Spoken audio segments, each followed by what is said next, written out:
Alexandria. Hey guys, it is your girl Raven. I had to come on episode 2, Down in the Books. We're going to talk about when I got pregnant at the age of 17. Man, when I was 17-year-old, man, I was like full of life, so energetic. I had the world on my shoulders, I had the stars in my eyes, and I was like ready for the world. But listen, so this is my story. So when I was 17, my mom, she worked second shift. So she wasn't at home. So I used to walk to the projects. My sister and them had moved into the projects. The bricks, whatever you want to call it. But they had moved out of the house, so I was the only one at home. So I would walk my little tail on to the project, and I would go down there and I would stay. And then they would actually bring me home when it was time to go pick up my mom. So they would take me home before they went and got my mom, to pretend like I had been at home all day, right? So I would go and clean up and pretend like I was at home the whole time. But my mom, she finally said, well, hey, you're at home by yourself. Let's just go ahead and move in with your sister so she can kind of keep a watch on you. Epic fail. Because, baby, let me tell you something. I was too hot to try. I was everywhere. They couldn't keep an eye on me if they tried. I was gone with the wind.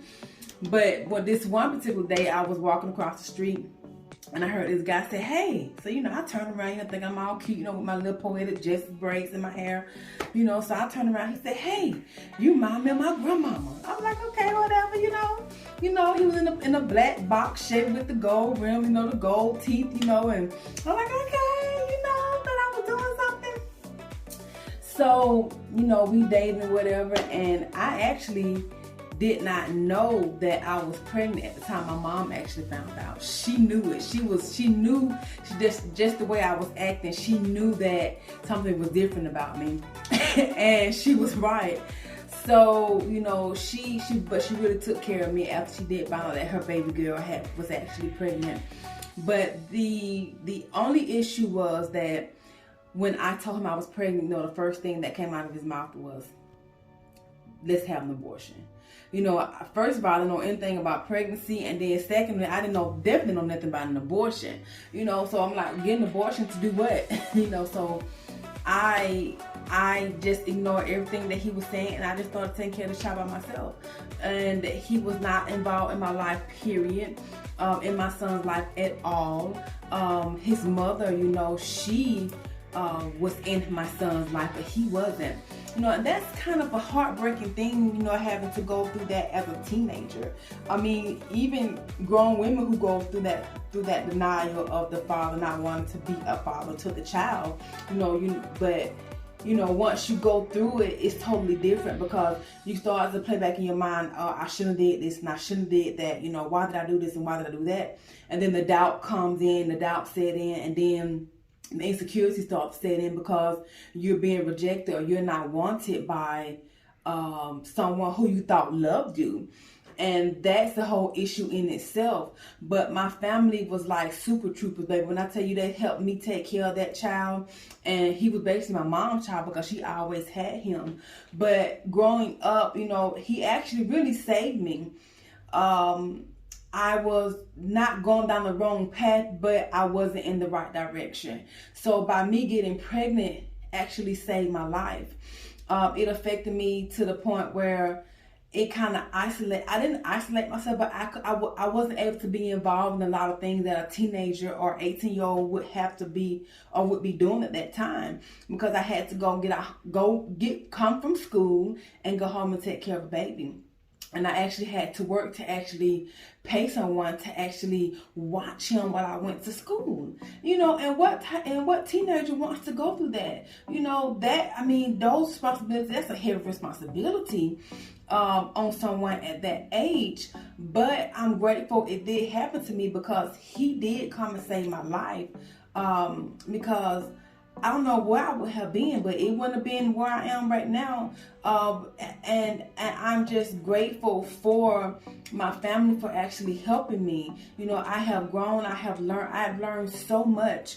It took me 5 years just to even get my life back in line. I would not talk to another man for a whole 5 years because I was devastated. I'm like, I don't want another man to touch me. And I was just, going through the motions of being a mother, a teen mom, a parent, and so fast forward to like 5 years later, and I did not even want to touch a man, but God blessed me and sent me a husband who actually picked up the torch, and was actually a great father to Alex, a great mentor, a great help to him become a young man. So I'm truly grateful for the path that I had actually taken. I wouldn't change it for the world. I know I keep saying that, but I really wouldn't. Back then I was like, well, I wish I would have slept with him. Oh, I wish I would have did this. Or I wish I would have did that. I wish I would have, just I shoulda, woulda, coulda. But I'm truly grateful for the path that I have taken. Even with the mistakes, even with the bad decisions, even with the regrets, I still am grateful for the path that I have been chosen to walk. It's a journey. It's a journey to where to our purpose on this earth, and the journey that I have taken. As I look back over it, I'm still grateful for it because it has taught me a lot of lessons. It taught me how to love. It taught me how to forgive. It taught me how to let go and be. Even though I want to be, want to cuss you out, and then run you over with 18-wheeler, but I can't do that. I can't do that. I have to still love you because that's what God showed me. He showed me love, so I'm gonna show you love as well. Sometimes it's a little harder now, because of the hurt, but I am truly grateful because I've been married now for 12 years. Alex is now grown. That's my oldest son. He's now grown. He's a grown man. He's going through his own, he's learning himself, transforming into a great man. And he's actually taking his own path. And I am just grateful for him. And now it's my turn to actually pray and save his life, and help him to not save his life, but help him to say, hey son, let's go this way, go down this path. Mama took that path. You don't want to go this way, let's go this way. And that's what God does. He even though we walk down the valley of the shadow of death, he is still with us. We should not fear no evil because his rod and his staff comfort us. And he is still there with us. Even when we feel alone. When I felt alone, he was still there with me. I felt his presence all over me at all times.